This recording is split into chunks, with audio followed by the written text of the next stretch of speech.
Welcome to GMCR V4.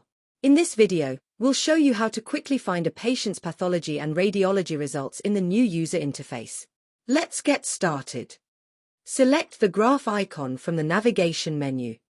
The navigation panel will expand, allowing you to choose from GP results, secondary care pathology, radiology, and images.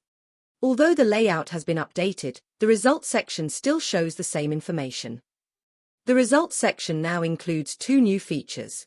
All results are now labeled with how frequently the information is updated. This may vary between different sources. Results can now be sorted and filtered by clicking the Sort and Filter button. You now have the option to filter results using type, date, department, tenancy, and test name. That's how to find patient results in GMCR V4. Thank you for watching. If you need any support, please contact the GMCR Product Team.